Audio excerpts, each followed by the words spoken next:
મૂળ નવજીવન ઝૂંપડપટ્ટી અને હાલ ભરૂચના ધીકુડિયા સ્થિત સુપરમાર્કેટ સામે રાતે સોનલબેન વસાવાના પતિ કરણ જયંતિ વસાવા ગતરોજ સવારે ઘરેથી ટિફિન લઈ ભરૂચના ગોલ્ડન બ્રિજ પાસે નર્મદા નદી કિનારે તુવેરના ખેતરમાં વાડ કરવા માટે ગયા હતા।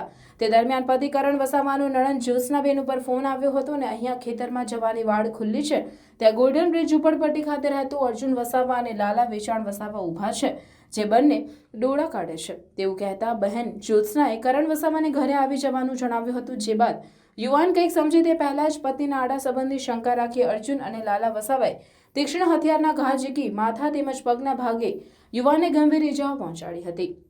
આ તરફ બહેન જ્યોત્સનાએ ભાભી સોનલ અને પિતાને જાણ કરતા સોનલબેન સસરા જયંતિ વસાવા અને તેણીનો ભાઈ સ્થળ પર દોડી આવ્યા હતા, જ્યાં જોતા કરણભાઈ લોહી લુહાણ હાલતમાં પડેલ હતો, જેને તાત્કાલિક સારવાર માટે ભરૂચની સિવિલ હોસ્પિટલ ખાતે ખસેડવામાં આવ્યો હતો, જ્યાં ટૂંકી સારવાર દરમિયાન યુવાનનું કરુણ મોત નીપજ્યું હતું।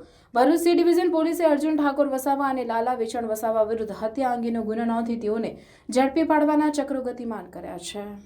મારા ભાઈનો કોલ આવ્યો તો એને એવું કીધું કે બેન મને પેલો દુશ્મન મારો આંખો કાઢીને જોવે છે, તો મેં કીધું ભાઈને કે તું ત્યાંથી બહાર નીકળી જા, મેં ખેતીમાં પછી આવું છું, એટલું કહીને ફોન મૂકી દીધો।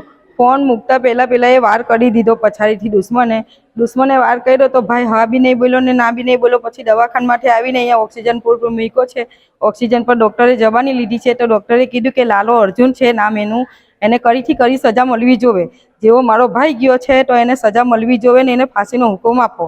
બસ મારી આટલી વિનંતી છે। મારે રૂપિયોથી પ્યાર નથી, મારા ભાઈથી પ્યાર હતો ને મારા ભાઈની દુશ્મનને એને બહુ જ કરી સજા મળવી જોવે। એની બહેનીને પરવ્યામ કાઢેલો, મારા છોકરાને કેદારનો માલ લાખવાનું કહેતો હતો, આજે એને મીના બનાવી દીધી। મારે ડાગર પાછળ કોઈ છે નથી।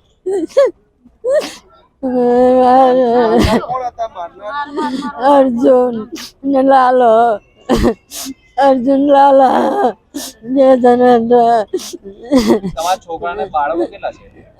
કશું નથી। એક છોકરો હતો તો મરી જાય, એક બીજી છે આવકી, હા છે છોકરી।